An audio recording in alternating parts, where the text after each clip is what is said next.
कबड्डी हा विषय त्या आमच्या गावामध्ये थोडा जरा प्रसिद्ध होता किंवा क्रिकेट क्रिकेट किंवा असे काही खेळ तिथे नसायचे पूर्वी त्यावेळेला. पण कबड्डी, आट्यापाट्या आणि खो-खो हे खेळ त्यावेळेला खेड्यामधून जास्त खेळले जायचे. तर तुम्ही म्हणजे तेव्हा आपण आता कबड्डी हा खेळ म्हणून बघत होतो. पण जेव्हा प्रोफेशन म्हणून तुम्ही कधी बघितलं? जी कमर्शियल पूर्वी नव्हती ते कबड्डी. आणि ज्यावेळेला आम्ही खेळायचो त्यावेळेला आम्हाला पैसे घ्यायची सुद्धा अथॉरिटी नव्हती. म्हणजे खेळाडूला किंवा बक्षीस समजा तुला एक ₹100 मिळाले किंवा ₹1000 मिळाले तर ते घ्यायची म्हणून तुम्हाला अथॉरिटी नव्हती कॅशमध्ये. आता खरं सांगू का तुला ऍक्च्युअली ओरिजिनल डाएट हां. आणि ओरिजिनल ताकद ही कशामध्ये आहे हे अजून मला वाटतं कबड्डी खेळाडूंना कळलेलंच नाही. मी खरं सांगतो. तिथला खेळ कसा आहे तुम्हाला ग्रिप मिळायची आणि एक सांगतो दुसरी गोष्ट की त्याच्यामध्ये तुम्हाला स्किल बघायला मिळायचं स्किल.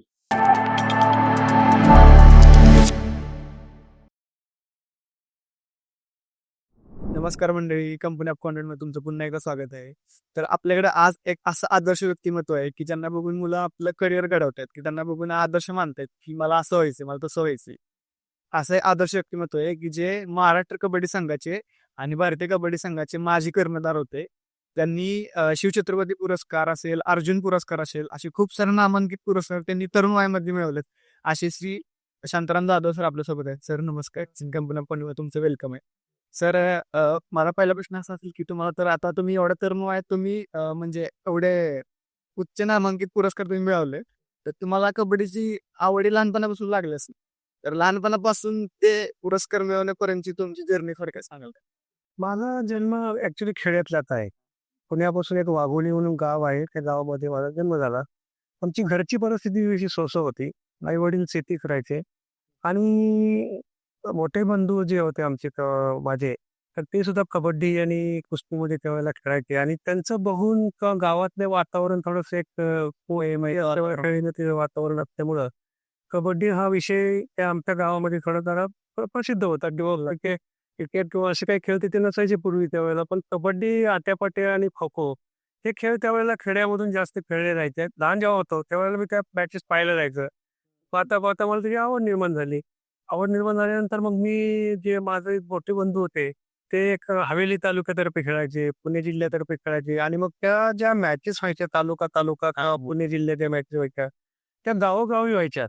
आणि ते गाव म्हणजे समजा आता वाघोलीच्या जवळचं कोरेगाव असेल, मांजरी असेल किंवा तुमचं लोहगाव असेल, हां. तर त्या लोहगावच्या ठिकाणी मी पायी जाऊन मॅचेस पाहायचो. तेव्हा माझं वय साधारण एक 10 किंवा 12 वर्षाचा मी असताना त्या मॅचेस पाहायला पायी जायचं. जवळजवळ 10-10 किलोमीटर, 20 किलोमीटर जायचं.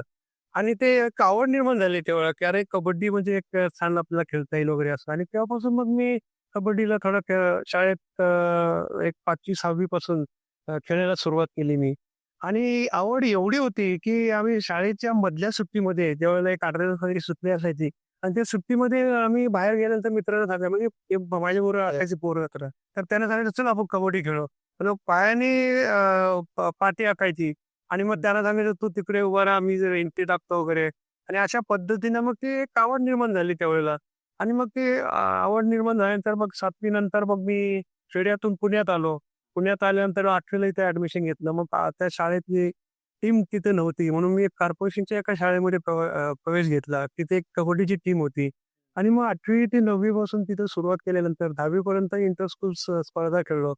आणि तिथून जी सुरुवात झाली, नंतर एक युनिव्हर्सिटीमध्ये ऍडमिशन घेतल्यानंतर आणि मग तिथून व्यायामाला सुरुवात करत मग युनिव्हर्सिटीला पहिलं सिलेक्ट झालं, मग जिल्ह्याला सिलेक्ट झालं, मग राज्याला सिलेक्ट झालं, नंतर मग एक इंडियाला सिलेक्ट झालं. आणि मग त्या पिरियडमध्ये जे काही मी अचिव्हमेंट केली, ते आपल्याला सांगतात की मग छत्रपती अवॉर्ड असेल, अर्जुन अवॉर्ड असेल किंवा ह्या जो पिरियड आहे माझा 1975 ते 1981 या 7 वर्षामध्ये मी जे काही अचिव्हमेंट केली, ती अचिव्हमेंट मला सांगायला फार आनंद वाटेल. कारण त्या कमी वयामध्ये म्हणजे 1975 ते 1981 म्हटलं तर माझं साधारण एक 7 वर्षाच्या पिरियडमध्ये एक जे काही मला मिळालं ते मी फार मला त्याच्यातून माझं आयुष्य घडलं असं मला म्हणायचंय खरं तर.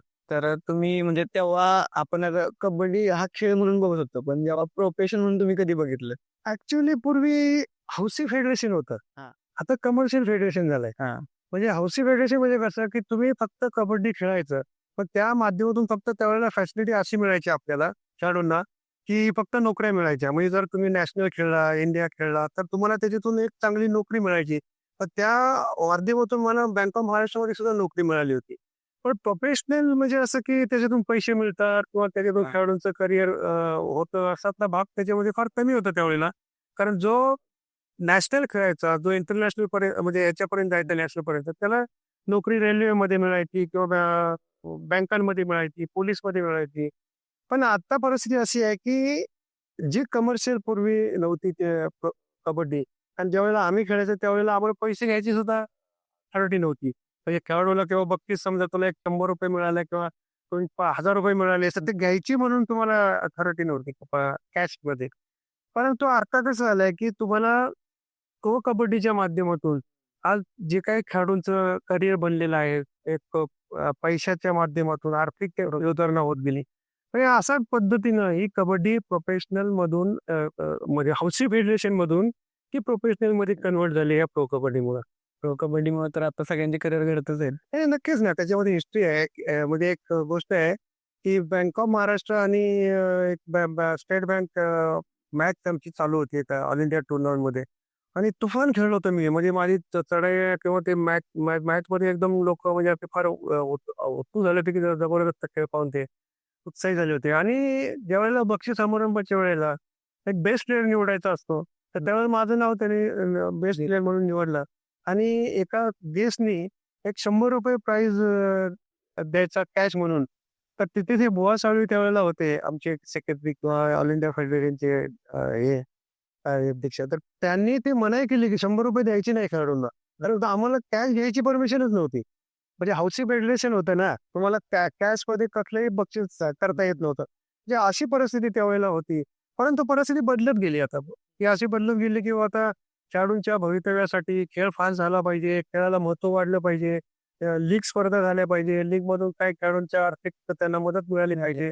त्या दृष्टिकोनातून आज ही कबड्डी मला असं वाटतं की क्रिकेट नंतर जवळजवळ कबड्डीला जे महत्त्व आज इंडियामध्ये आलेलं आहे. तर मला असं वाटतं की मला फार अभिमान वाटला त्याचा, की एक मी खेळाडू, एक कबड्डी खेळाडू म्हणून माझी कबड्डी ह्या लेव्हलला पोहोचली. कारण मी प्रचार प्रसाराच्या माध्यमामध्ये मी एक साक्षीदार आहे. जसं आता समुद्रापार आपला कबड्डीचा प्रचार केलेला आहे. नक्कीच, नक्कीच. त्यावेळेला कारण मला आठवतंय वेळ की 1979-80 साली आम्ही जपान, बांगलादेश या कंट्रीजमध्ये कबड्डीचा प्रसार करण्यासाठी आम्ही गेलो होतो आणि त्याला तेव्हा खरं श्रेय त्यावेळेला पवारसाहेब आमचे अध्यक्ष होते, शरद पवार. आणि त्यांच्या माध्यमातून त्यांचं जे व्हिजन होतं किंवा ही आमची कबड्डी, ही देशी खेळ हा इतर देशामध्ये गेला पाहिजे. या दृष्टिकोनातून त्यांचे व्हिजन आम्ही किंवा त्यांचं जे हे ध्येय होतं की बाहेरच्या देशामध्ये गेली पाहिजे. आणि ते ते 1980 पासूनचा केलेला प्रचार प्रसार आज आमच्या खेळाडूंना त्याचं फळ मिळते. नक्कीच सर. कारण आज आपल्याला माहिती आहे की जवळजवळ 30 ते 35 देशांमध्ये त्याचा प्रसार झालेला आहे. आता काही कंट्रीज खेळत असतील, नसतील खेळत, पण प्रसार मात्र नक्की झालेला आहे. एवढ्या दर्जाला कबड्डीच्या दर्जाला आता एशियाडमध्ये त्याचा इन्क्लूड झालेला आहे. आणि त्यावेळेला आता मला सांगण्याचा एक उद्देश असा आहे की प्रचार प्रसार करताना ज्या वेळेला यशवंतराव चव्हाण या महाराष्ट्रामध्ये एक नॅशनल टुर्नामेंटला उद्घाटनाला आले होते, त्यावेळेला त्यांनी एक असं उद्गार काढलं होतं की ज्या वेळेला हा गेम बाहेरच्या देशात जरी गेला आणि एखाद्या देशाने जेव्हा आपल्याला हरवेल तेव्हा खरा प्रचार झाला असं म्हणता येईल. आणि अशा पद्धतीनं त्यावेळेला खरं तर तो प्रचार शरद पवारांनी पुढे चालू ठेवला आणि आज त्याचा एक सगळ्या ह्या कबड्डी खेळाडूंना, आमच्यासारख्या जुन्या खेळाडूंना त्याचा फार आनंद आणि उत्साह त्याच्यामध्ये काम करताना सुद्धा वाटतो. नक्की सर. आणि तेव्हा तुम्ही म्हणजे जॉब पण करत होता असं मी ऐकलं महाराष्ट्र बँक ऑफ महाराष्ट्रामध्ये. हो. तर तेव्हा व्यावसायिक स्पर्धांचं महत्व कसं होतं? नाही, नाही. 100%. कारण त्यावेळेला कसं होतं, की व्यावसायिक म्हटलं ना, की तुम्हाला खेळाडूंचा खास इन्व्हाईट म्हणजे नोकऱ्या मिळत होत्या त्यावेळेला. किंवा एक समजा तुम्ही नॅशनल टुर्नामेंट्स खेळायला गेला, त्याच्यात पहिली खेळला, दुसरी खेळला, तर निदान त्यावेळेला त्याचा विचार करून टीममध्ये त्याचं सर्व्हिस मिळायची त्याला. आणि मग त्यावेळेला बँका असतील, रेल्वे असेल, एअर इंडिया होती, पोलीस होती, ह्या ज्या व्यावसायिक टीम ज्या होत्या, ह्या फार उत्कृष्ट टीम त्यावेळेला तयार व्हायच्या. कारण ऑल ओव्हर इंडियामधून त्या टीम्स यायच्या. जसे आता समजा उत्तर प्रदेश असेल, पंजाब असेल, हरियाणा असेल, म्हणजे ज्या स्टेटमध्ये व्यावसायिक टीमच्या ज्या कंपन्या होत्या, त्या कंपनीच्या टीम्स असायच्या आणि त्या पॉवरफुल असायच्या व्यावसायिक टीमा. पण आता थोडंसं असं झालं की नोकऱ्या खेळाडूंना फार कमी झालेल्या आहेत. कारण कबड्डी खेळाडू म्हणून कुठलीही टीम आता कोणी शक्यतो त्याच्यामध्ये खेळाडूला भरती होत नाही. पण शासनाने त्याच्यामध्ये काही एक चांगल्या फॅसिलिटी आता 5% नोकऱ्या देणारा त्यांनी सर्क्युलर काढलेला आहे. त्याच्यामुळे त्या माध्यमातून ह्या नोकऱ्या आता खेळाडूंना मिळतात. असा तो विषय आहे. म्हणजे तेव्हा एवढं करिअर म्हणून बघित नव्हते, पण आता सध्या करिअर म्हणून बघतायत लोक, की करिअर करतायत त्याच्यात. म्हणजे पूर्ण आवड असेल किंवा सर्वस्व आपलं लावतात त्याच्यात. आता आपण काय काय प्लेयर पण बघतो, की ते म्हणजे पुणेरी पलटण टीम आली असेल किंवा युवा अशा खूप साऱ्या टीम आता आपण प्रो कबड्डीमध्ये बघितलो. हो. त्यात ते एखादा प्लेयर म्हणजे गाजतो की पूर्ण नाही. तो एकदम रेड एकदम प्रॉपर मारतो किंवा डिफेंडर एक नंबर असतो. बरोबर. त्यामुळे त्यांचं सुद्धा नाव होतंय आणि त्यानंतर तेच परत बाकीच्या गोष्टींसाठी म्हणजे कुठला कार्यक्रम असेल त्या कार्यक्रमाला तिथं येणं म्हणजे ॲज अ थोडक्यात सेलिब्रिटी म्हणून त्यांची ओळख होत. नाही, नाही 100% मी मगाशी म्हटलं ना, की जसं तुम्हाला क्रिकेट असेल, फुटबॉल असेल, हॉकी असेल, ह्याचे जे खेळाडू खेळतात किंवा हे जे खेळाडू खेळतात, हे प्रसिद्धीला का येतात? तर त्यांचा परफॉर्मन्स जेव्हा होतो, तर एखाद्या आपण म्हणतो ना, हा गल्लीतला खेळाडू आहे. आज बरं त्याचं घर असं होतं, घर तसं होतं, पण तो गरिबीतून वरती आलेला असतो. पण एका रात्री तो स्टार बनतो. का बनतो? तर त्याचा जो परफॉर्मन्स असतो, तो परफॉर्मन्स तुम्हाला त्या मॅचेसमध्ये किंवा त्या खेळामध्ये दिसल्यानंतर तो एकदम उच्च लेव्हलला जातो तो खेळाडू. आणि अशा पद्धतीनं आज कबड्डीमध्ये सुद्धा जर समजा प्रो कबड्डीमध्ये एखाद्या चांगल्या फ्रँचायझीमध्ये त्याचा सिलेक्ट झाला आणि तिथे त्याचा परफॉर्मन्स झाला, तर त्याला असं तो 2-3 कोटीचा मालक होतो. कारण शेवटी एखादा जो स्टार प्लेअर असतो, आता स्टार प्लेअर म्हणलं तर जसं आपण सचिन तेंडुलकर असेल क्रिकेटमध्ये म्हणजे हे जे मोठे-मोठे खेळाडू असतात, ह्याचं कन्सिस्टन्सी वाढत राहिला समजा, तर त्यांचं करिअर डेफिनेटली होतं आणि त्या माध्यमातून आज मी शहर सोडून खेड्यातली पोरं आता तयार व्हायला लागले. त्याचं कारण असं आहे, की ती जी चिवट असतात ती मुलं, त्यांच्या अंगी ताकद राहते. तर ओरिजिनलचे जे रसरशीत त्यांच्या अंगात ताकद जी असते, ती खेड्यातल्या मुलांमध्ये जास्त असते. म्हणून आज आपण बघतो नगर बघा, तुमचे परभणी असेल किंवा तुमचं नाशिक असेल, सांगली असेल, ही जी मुलं खेळतात आता कबड्डी, तर ती कबड्डीकडे करिअर म्हणून बघायला लागले. पूर्वी करिअर म्हणून बघत नव्हते. की ज्या स्वभावात त्याला आपल्या खेळातून खेळायचं आणि त्याच्यातून एखादा तयार झाला, तर त्याला ती नोकरी मिळायची. पण आता आज असं मला असं वाटतं, की पूर्वी समजा 1000 खेळाडू करिअरसाठी लढत असतील, तर आता लाख पोरं त्या करिअरसाठी लढतात. कारण त्याच्यामध्ये त्यांना फॅसिलिटी मिळायला लागले, नोकऱ्या मिळायला लागलेल्या आहेत, गव्हर्नमेंटच्या नोकऱ्या मिळतात. त्यामुळं आज परिस्थिती कबड्डीची चांगल्या पद्धतीने बदललेली आहे खेळाडूंसाठी. तर आता घरनं सपोर्ट किती महत्वाचा आहे, की घरच्यांनी सपोर्ट करणं किंवा ह्याला करिअर म्हणून बघणं. नाहीतर घरच्यांची पहिलं कशी मेंटॅलिटी होती, की नाही बाबा मुलानं जॉब करावा किंवा कुठेतरी व्यवसाय करावा. या हेतूनं म्हणजे घरचे चालायचे. पण आता घरचे थोडक्यात मुलांना सपोर्ट करतात. तर तुमच्याही कशी परिस्थिती होती? घरच्यांचा कसा सपोर्ट होता? नाही, आता ऍक्च्युअली कसं असतं, की घरातल्या वातावरणावर सगळं अवलंबून असतं. आज आपण शहरामध्ये जर पाहिलं तर मुलगा समजा 10वीला असला, 11वीला असला, की मग आई-वडील म्हणतात, "अरे, पहिला अभ्यास करायला लागतंय. पहिला अभ्यासावर लक्ष दे. चांगला आता 10वीचं परीक्षेत चांगले मार्क मिळायला पाहिजे वगैरे." मग त्याच्यामध्ये तो 9वी पासूनच तयारीला लागतो.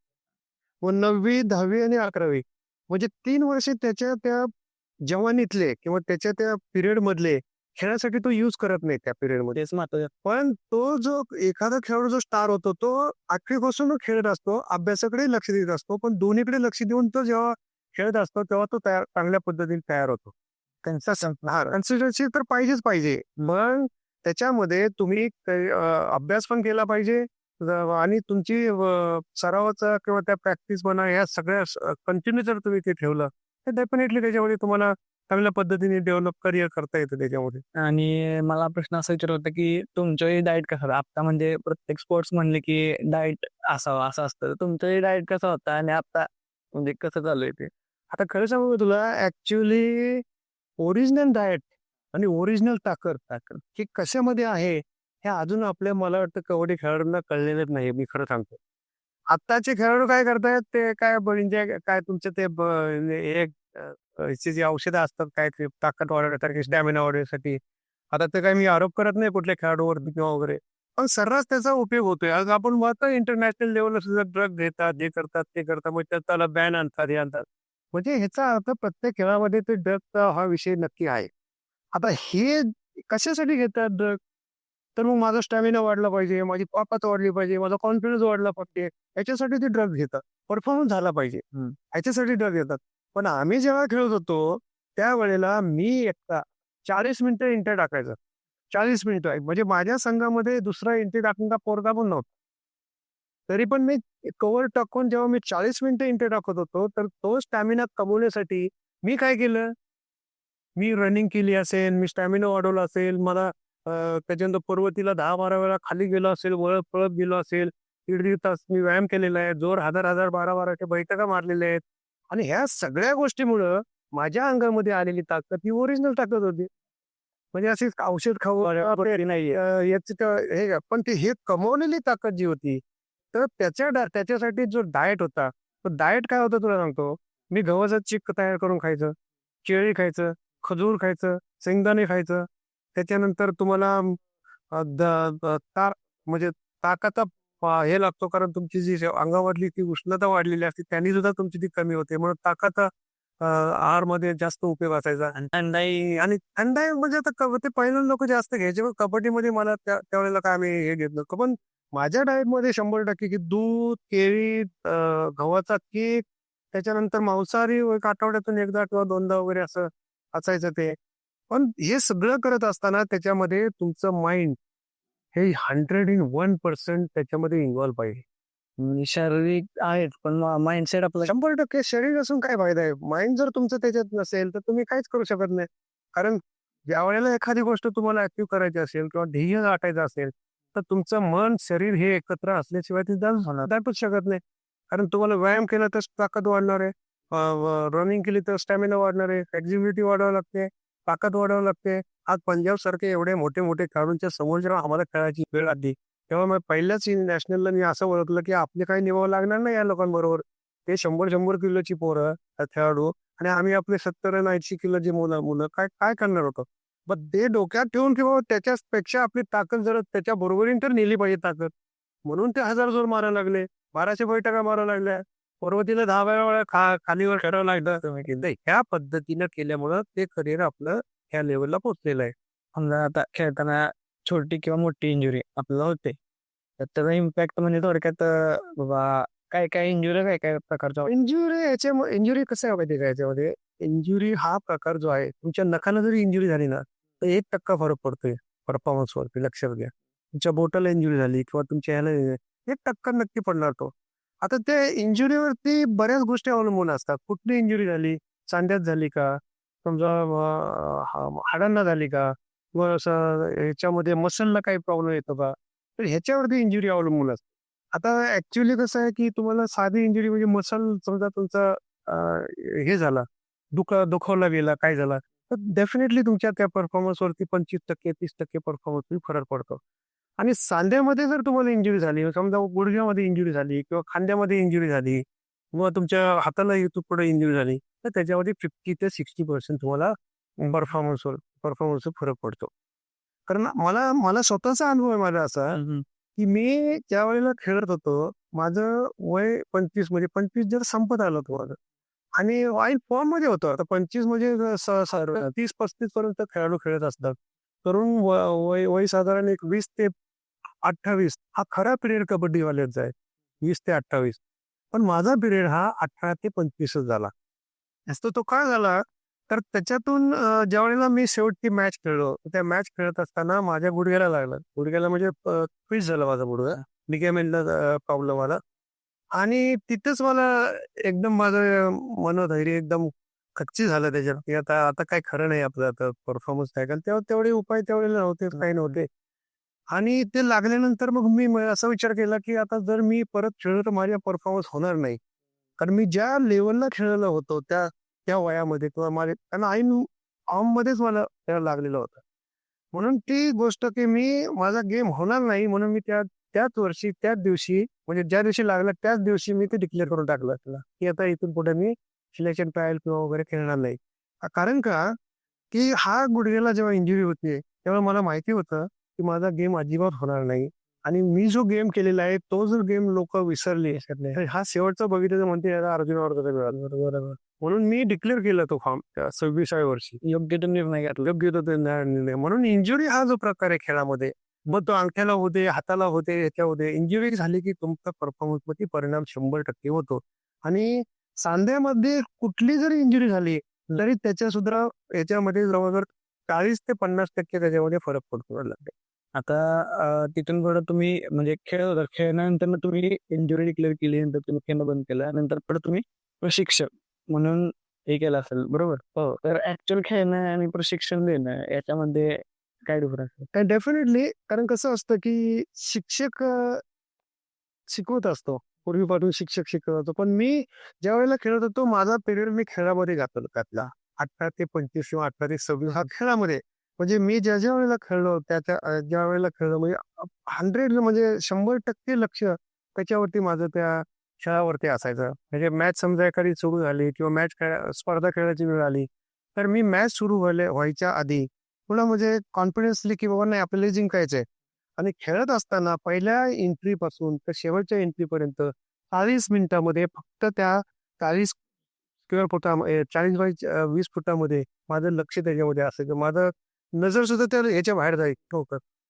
फक्त तेवढ्यातच माझं हे असायचं. म्हणजे एवढं कॉन्सन्ट्रेशन आणि एवढा माझा त्याच्यावरती विश्वास होता किंवा आपण आपली ताकद आणि सगळी लावायची असेल तर आपण लक्ष इथं दिलं पाहिजे.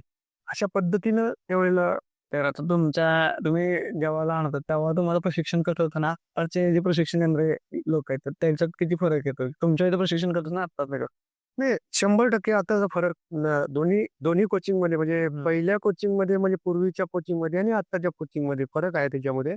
कारण आता एक बऱ्याचशा गोष्टी त्याच्यामध्ये चेंज झालेल्या आहेत. म्हणजे खेळामध्ये नेम चेंज झालेले आहेत. ते लोक फास्ट व्हायला पाहिजे म्हणून त्याच्यात काही चेंजेस केले पाहिजे. त्याच्यानंतर थर्ड एंट्री काय ते म्हणजे या सगळ्या गोष्टीचा जो चेंजेस करत गेल्यानंतर पूर्वीची कबड्डी आणि आत्ताच्या कबड्डीमध्ये जमीन आसमानचा फरक आहे. कारण आम्ही जेव्हा खेळायचो तेव्हा 20 फुटात खेळायचं. आता हे 13 फुटात खेळतात.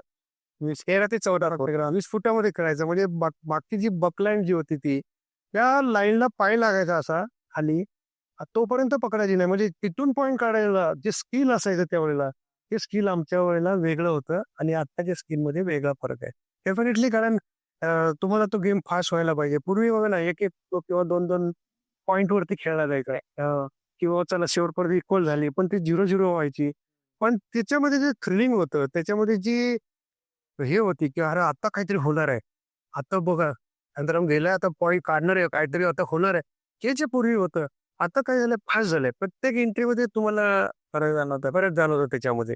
आणि थ्रिलिंग आहे त्या प्रत्येक एंट्रीमध्ये. म्हणून हा फरक त्याच्यामध्ये पूर्वीच्या आणि ह्याच्यामध्ये पूर्वी म्हणजे मातीत खेळ होता आपला. आता तो मॅटवरती आलेला आहे. मॅटवरती आला. मग कबड्डी असो किंवा कुस्ती असो किंवा हे सगळे खेळ आता मॅटवरती यायला लागलेत. पण अगोदर जे मातीत आताचे खेळ ते पूर्ण रांगेत 100% कारण मातीतला खेळ कसा आहे तुम्हाला ग्रिप मिळायची आणि एक सांगतो दुसरी गोष्ट, की त्याच्यामध्ये तुम्हाला स्किल बघायला मिळायचं स्किल.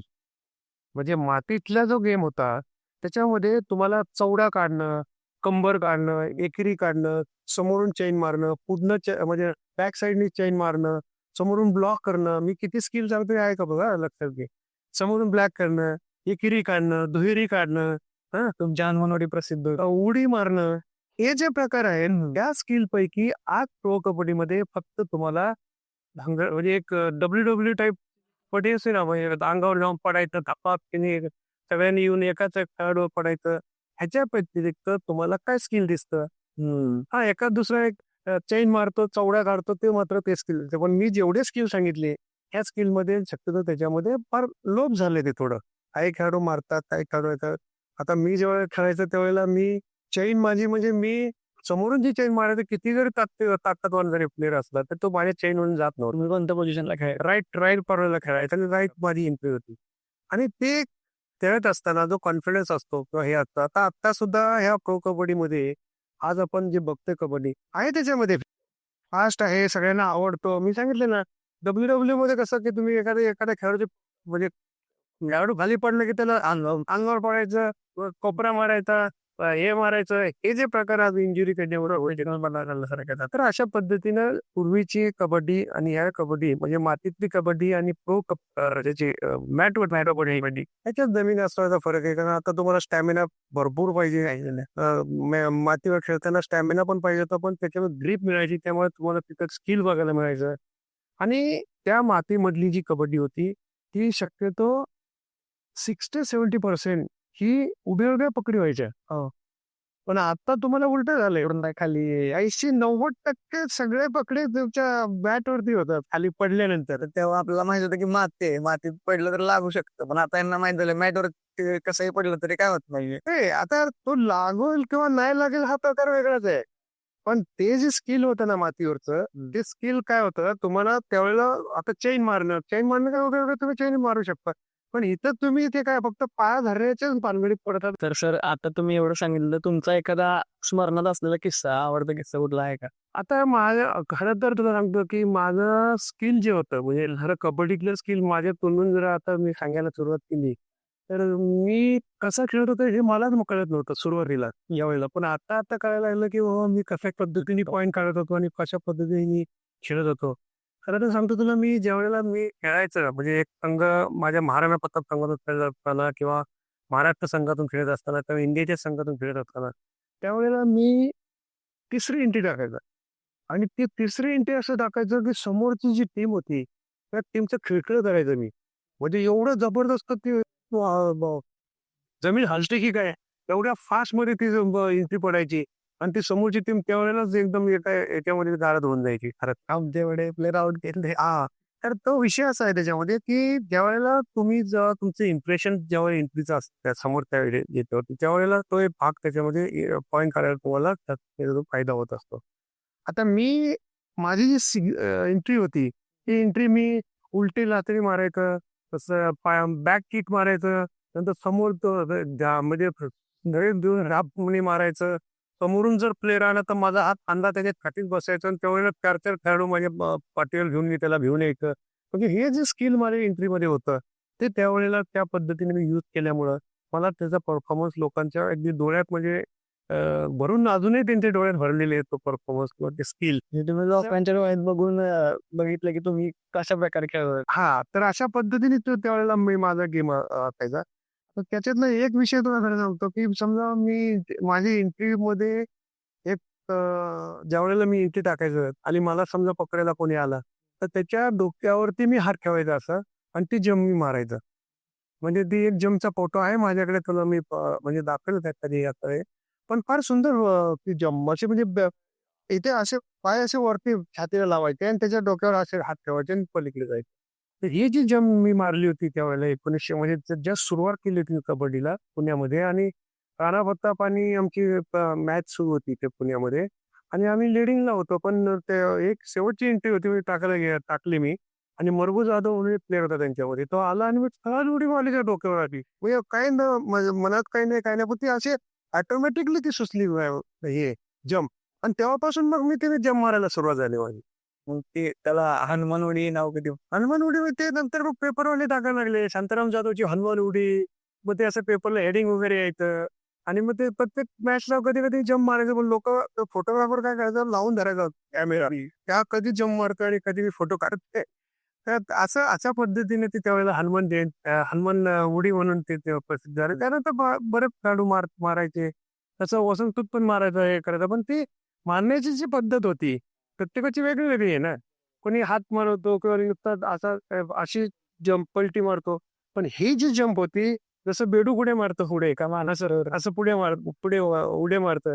दोन्ही पायाने असं. तसं ती जंप कोणी आला की ती उडी माझी छातीला गुडघे लागायचे आणि ती पुढे अशी जंप मारायची. म्हणून ती हनुमान उडी प्रसिद्ध त्यावेळेला झालेली होती. जबरदस्त होती. तर म्हणजे तुम्ही त्या काळात खेळत असताना तेव्हा सिलेक्शन प्रोसेस कशी होती आणि आता कशी सिलेक्शन प्रोसेस आहे? त्यावेळेला सिलेक्शन प्रोसेस म्हणजे कसं माहिती का, की सिलेक्शन कमिटी जी नेमायची, जे समजा आता महाराष्ट्राची असेल किंवा इंडियाची सिलेक्शन कमिटी असेल, तर महाराष्ट्राची सिलेक्शन कमिटी ही दरवर्षी निवडली जाते. निवड समिती म्हणतो आपण, निवड समिती.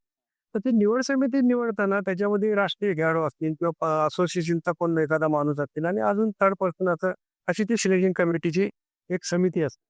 आता पूर्वी ज्यावेळेला बुवा साळवी होते, पवारसाहेब होते त्यावेळेला किंवा कोणाचा वशिला किंवा असं काही प्रकार त्यावेळेला नव्हता. कारण खेळाडूच एकाकडे त्यावेळेला असायचे आणि स्किल स्किल असणारे जे खेळाडू असायचे त्यामुळे सिलेक्शनला पावलं यायचं नाही पूर्वी करायचं त्यावेळेला. आणि त्याच्यानंतर काय झालं आता ह्या सिच्युएशनमध्ये किंवा या प्रो कबड्डीच्या माध्यमातून जेव्हा हे सगळे कबड्डी ह्या लेवलला आली, तेव्हा महाराष्ट्रात सुद्धा माझं पहिल्यापासून मी जेव्हा कबड्डीत काम करत होतो, त्यावेळेला मी असोसिएशनमध्ये बऱ्याच वेळा असे प्रश्न मांडले, किंवा याच्यामध्ये तुम्ही जी सिलेक्शन कमिटी आहे ती मिनिमम 3 वर्ष तरी तुम्ही ती ठेवली पाहिजे. एकदा एकदा तुम्ही पाहून झाले की ती 3 वर्ष ठेवली पाहिजे. क्रिकेटमध्ये पण तसंच करता तुम्ही. कारण क्रिकेटमध्ये पण विषय तोच आहे, की एकदा तुम्ही सिलेक्शन कमिटी तयार केली की ती 3-3 वर्ष ती काम करते. त्याचं कारण असं आहे, की समजा आता पहिल्या वर्षी तुम्ही सिलेक्शन कमिटी नेमली, पहिल्या वर्षी त्यांनी तुमचा एक समजा माझा परफॉर्मन्स त्यांनी बघितला. हां. आता तो परफॉर्मन्स समजा चांगला झालेला असेल आणि त्याच्यानंतर जो दुसऱ्या वर्षी जेव्हा ती दुसरी सिलेक्शन कमिटी आली, तर त्यांना काय माहिती की शांताराम जाधव मागच्या वर्षी कसं खेळला होता किंवा कुठल्या लेव्हलला खेळला होता. त्याच्यामुळं ती जी कमिटी आहे, त्या कमिटीला 3-3 वर्षाचा पिरियड दिला पाहिजे, अशा पद्धतीने मी सजेशन दिलेलं आहे. पण त्याचा विचार होत नाही, कारण तिथं कसं आहे, खुर्च्या सांभाळायची कामं असतात. खुर्च्या सांभाळायला पाहिजे, कारण तो मग यावर्षी शांताराम जाधव सिलेक्शन कमिटीवाला की दुसरा अजून कोणतरी तिथं घ्यायला पाहिजे, मग तिसऱ्या वर्षी घेतला पाहिजे. अशामुळे काय होतं, की तुम्हाला त्या खेळाडूचा परफॉर्मन्स लक्षात येत नाही, तो काउंट होत नाही आणि तो नॅशनलला गेल्या वर्षी कसा खेळला, हे त्या कमिटीला सुद्धा माहिती असतं ना, किंवा ह्याचा आपण निवडलेला आहे, तो ह्या पद्धतीने खेळलेला आहे, म्हणजे पुढच्या वर्षी तर सिलेक्शन कमिटी असेल, तर त्याचा विचार डेफिनेटली सेकंड इयरला होऊ शकतो. म्हणून त्या पद्धतीनं सिलेक्शन कमिटी असायला पाहिजे, असं माझं मत आहे पहिल्यापासून. म्हणजे मागच्या वेळी किंवा काय त्याच्यात फॉल्ट कुठं गावला किंवा कुठं कमी पडला तर यावेळी सुधारून आलाय का नाही? बरोबर. ती बघणं खरं तुम्ही म्हणताय तसं तर तर आपला फार महत्वाचा विषय आहे. खेळाडूंच्या माध्यमातून पुन्हा अन्याय होता कामा नये. कारण शेवटी हा सांघिक गेम आहे आणि सांघिक गेम मध्ये तुम्हाला निवड समिती ही डोळ्यात तेल घालून त्यांनी सिलेक्शन करावं लागतं. बरोबर. ते वशिला नकोय, तुमचा पक्ष वशिला नाही पाहिजे, या पद्धतीने झालं तरच टीम चांगली निवडली जाते. तर म्हणजे तुम्ही आत्तापर्यंत म्हणजे खेळण्यापासून ते कबड्डी प्रशिक्षण देण्यापर्यंत अजूनपर्यंत तुम्ही गायडन्स देता लोकांना. तर तुम्हाला कबड्डीनं काय काय शिकवलं? खरं तर तुला सांगतो की माझं आयुष्य कबड्डीने घडवलं. माझं आयुष्य कबड्डीने घडवलं, कारण मी झोपडीतून राष्ट्रपती भवनामध्ये जेव्हा गेलो, तर एका झोपडीतून, खेड्यातून जेव्हा एका झोपडीत आमचं कुटुंब राहायचं. गरिबीतून आम्ही वरती आलेलं आमचं कुटुंब आहे. आणि तिथून माझी जी सुरुवात झाली, तर ती राष्ट्रपती भवनामध्ये जाऊन पोहोचली आणि मला तिथं अर्जुन अवॉर्ड मिळालं, छत्रपती अवॉर्ड मिळालं. कबड्डीमुळे मला इंडिया कॅप्टन झालो. लोकसंग्रह मिळाला, लोकांमध्ये मान-सन्मान मिळाला. आज जे पॉलिटिशियन लोकं असतील, कमिशनर, IPS अधिकारी असतील, त्यांच्यासमोर जेव्हा मी जातो तेव्हा त्यांचा जो रिस्पेक्ट मला मिळतो, तो कुणापेक्षा म्हणजे माणसाला जो संपत्तीपेक्षा डेफिनेटली मला ती संपत्ती आहे असं मी मानतो. आणि कबड्डीने माझं आयुष्य बनवलं. हे मी कधी कबड्डीने विसरलं नाही. म्हणून मी बघायचं तर मी येताना म्हटलं किंवा एवढ्या लांब यायला लागलं आणि मी मी त्याला नाही, मला कबड्डी म्हणजे खेळासाठी मी कुठेही यायला तयार असतो. त्याच्यामुळं मी त्या पद्धतीने अजूनही आता माझं 70 रनिंग आहे. अजूनही त्याच्यामध्ये मी ऍक्टिव्ह असतो. कबड्डी ही माझ्या रंगात मिसळलेली आहे. अशा पद्धतीनं काम करत असतो कबड्डीमध्ये. आणि मी डेफिनेटली एक माझा विचार असतो त्याच्यामध्ये, की खेळाडूचं कल्याण झालं पाहिजे. खेळाडूचं अन्याय होता कामा नये. कारण खेळाडू हा मेहनत करत असतो, घाम गाळत असतो. आणि त्या घामाचं त्याचं जर त्याला हे मिळालं नाही, श्रेय मिळालं नाही, तर मग माझ्यासारख्या माणसाला फार वाईट वाटतं. आणि म्हणून हे आता ते मग की जो आपण प्रश्न विचारला, की सिलेक्शनच्या बाबतीतला विषय असो, हे असो. तर या पद्धतीने मी त्याच्यात बऱ्यापैकी काम करतो. पुन्हा अन्याय होऊ नये, झाला तर त्याच्यात त्याला सपोर्टही करायचा प्रयत्न करत असतो. अशा पद्धतीने खेळाडूंचं करिअर आता म्हणजे जे तरुण खेळतायत आत्ता, तर त्यांच्या पालकांना काय सांगाल, की त्यांनी कशाप्रकारे त्यांना सपोर्ट केला पाहिजे? अरे डेफिनेटली, कारण काय माहितीये का, की जो मुलगा किंवा जो मुलगी खेळामध्ये किंवा स्पोर्ट्समध्ये असते, ही डेफिनेटली आज समाजामध्ये त्या लेव्हलला तिला तो सपोर्ट मिळत असतो. आलं का लक्षात? म्हणून तुम्ही असं आहे, की काही गोष्टीचं तुम्ही ध्येय ठेवलं पाहिजे आणि ते ध्येय तुम्हाला पूर्ण होईल की नाही होईल तो नंतरचा भाग आहे. पण तुम्ही कष्ट करत राहणं, मेहनत करत राहणं, त्याच्यामध्ये डेफिनेटली तुम्हाला फळ मिळतं. कारण शेवटी असं आहे, की शेंड्याचं फळ तोडण्याचा प्रयत्न करायला पाहिजे प्रत्येकाने. शेंड्याचं फळ जेव्हा तोडण्याचा प्रयत्न करशील, तेव्हा अधदी-मधदी तुम्हाला हाताला लागतील ना. बरोबर. म्हणजे जी नोकरी तुम्हाला समजा हाय क्लासची मिळणार असेल, त्यांनी तर कुठलीतरी नोकरी मिळणारच आहे तुम्हाला त्याच्यामध्ये. कन्सेप्ट आहे तुमच्या त्या लेव्हल प्रमाणे. म्हणून तुम्ही त्याच्यामध्ये इन्व्हॉल्व होणार. कारण या पालकांना ते हे आहे, की सगळे पोरं काही हुशार नसतात ना, 90% वाले किंवा 95% वाले. प्रत्येकाला वाटतं माझ्या मुलाला पण 90% पडले पाहिजे, 95% पडले पाहिजे. असं नाहीये ते. तर ऍक्च्युली खरं तर मी ग्रॅज्युएशन माझं ग्रॅज्युएशन नाही झालेलं. पण मी कबड्डीत ग्रॅज्युएशन केलंय. माझे तसे एस एस सी मार्क माझे 45-40% पण ते 40% पेक्षा मला कबड्डीमध्ये मी 100% मार्क मिळाले म्हणून मला त्याचा फायदा झाला ना कबड्डीच्या पेपरमध्ये 40%चा पण फायदा झाला आणि मला त्या कबड्डीतल्या 100% याचा पण फायदा झाला ना म्हणून स्पोर्ट्स असणं किंवा खेळ असणं हे पालकांना मला असं वाटतं की डेफिनेटली त्यांनी त्या मुलांना प्रोत्साहन द्यावं. मग तो क्रिकेट असो, कबड्डी असो, बॅडमिंटन असो, मी तर म्हणतो कॅरम असो त्याला. पण तुम्हाला निदान कधीतरी त्याच्यातून स्पोर्टचा आनंद घेता येतो आणि त्याच्यातून तुमचा आनंद आयुष्य करिअर चांगलं राहतो. होऊ शकतो. आता जे खेळतायत तर त्या तरुणांना तुम्ही काय संदेश द्याल की बाबा कशा प्रकारे तुम्ही काय कुठले टिकेस वापरावे किंवा कसं मेहनत करावी किंवा मेंटॅलिटी कशी असावी काय असतं तर काय संदेश द्याल ओव्हरऑल संदेश काय द्याल त्यांना तुम्ही? कसं आहे आता ऍक्च्युली याच्यामध्ये स्पोर्ट्स हा जो प्रकार आहे, हा कष्टाचा भाग आहे. तर काही गोष्टी तुम्हाला ज्या मिळतात त्या काही गोष्टी तुमच्या माइंडच्या गोष्टी असतात किंवा काही करिअर करायचं असेल तर म्हणजे समजा डॉक्टर असेल किंवा इंजिनियर व्हायचं असेल तर तुम्हाला त्या गोष्टी तुमच्या अभ्यासाने होतात. पण स्पोर्ट्समध्ये तुम्हाला जर करिअर करायचं असेल किंवा स्पोर्ट्समध्ये तुम्हाला भाग घ्यायचा असेल तर तुम्हाला त्याच्यामध्ये कष्टाशिवाय पर्याय नाही पहिली गोष्ट. सरावाशिवाय पर्याय नाही. आज तुम्ही 24 तासातले कमीत कमी त्याच्यामध्ये 6 तास घालवले पाहिजे. बरोबर आहे. तर तुम्हाला त्याच्यामध्ये करिअर बनवता येतं.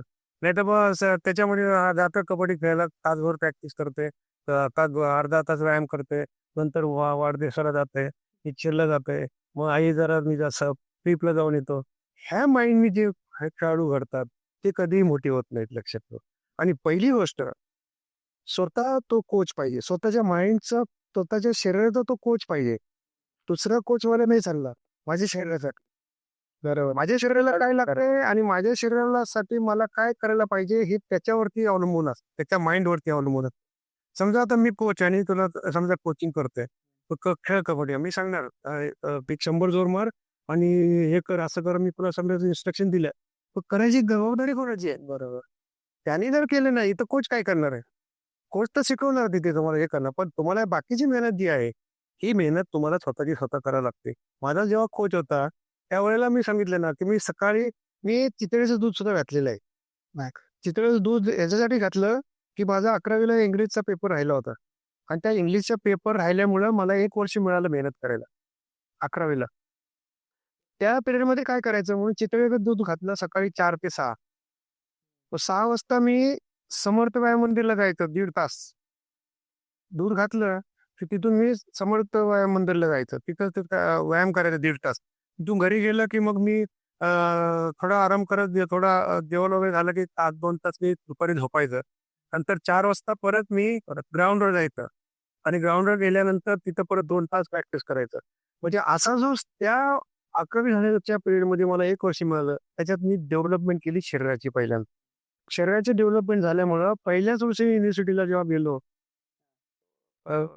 कॉलेजमध्ये, त्यावेळेला पहिल्याच वर्षी युनिव्हर्सिटी खेळलो. म्हणजे मी जे ते वर्ष व्हायला घालवलं असतं, तर मला कदाचित ते वर्ष पुढे काही चान्सही मिळाला नसता कदाचित. पण पहिल्याच वर्षी ज्यावेळेला मी दरवाजा ठोठावला, दरवाजात पाय टाकला आणि तिथं माझं स्वागत होऊन माझं पहिलं सिलेक्शन झालं. तुम्ही हारत मांडली नाही अजिबात. हां, नाही. म्हणजे अशा पद्धतीनं ह्या नवीन पोरांनी आता हे परिस्थिती तर बदलत असते, नो डाऊट. त्यावेळेला काय नव्हतं, आता तुम्हाला फॅसिलिटी आहे. तेव्हा काय फॅसिलिटी होती? काहीच नव्हतं. काही नव्हतं. तुम्हाला सायकल बरं आम्ही सायकलवर जायचं. आज तुम्हाला 4 व्हीलर आहे, 2 व्हीलर आहे, सगळे फॅसिलिटी आहेत. तर अशा पद्धतीने या तरुण पोरांनी त्याच्यामध्ये जेव्हा तुम्हाला कबड्डी खेळायचं असेल, तर मी जे काही बोललेलं आहे, त्याच्या निम्म जरी तुम्ही आता केलं, तर 1% तुमचं तरी बनवू शकतं. मी म्हणत नाही 1000 जोर मारायला पाहिजे किंवा 1200 जोर मारायला पाहिजे किंवा तुम्ही हे असं तुम्ही जे करताय ते त्याच्याबद्दल नो डाऊट. पण आता जर तुम्ही एवढे जरी ती 50% केलं तर 100% तुम्हाला तो कबड्डी नॅशनल कुठेतरी खेळायला 100% मिळू शकतं असं मला या तरुण पोरांना सांगायचं आहे. नक्की सर. तुम्ही म्हणजे मुलांना जे सांगितलंय तुमची जर्नी बघून तर इन्स्पायर झालेच आहेत. पण तुम्ही जे त्यांना गोष्टी सांगितल्या, ज्या गोष्टी त्यांनी केल्या पाहिजेत, तर ते नक्कीच अनुभवतील आणि तुम्हाला असंच अजून काही क्वेश्चन्स असतील किंवा तुम्हाला वाटतंय किंवा तुम्हाला काही क्वेश्चन असेल तर तुम्ही कमेंट बॉक्समध्ये नक्की कळवा आम्हाला. आणि सर आम्हाला तुमचा अमूल्य वेळ दिल्याबद्दल आणि तुम्ही मला हे सगळं सांगितल्याबद्दल खूप खूप धन्यवाद तुमचं. थँक्यू. जय हिंद, जय महाराष्ट्र, जय शिवराय.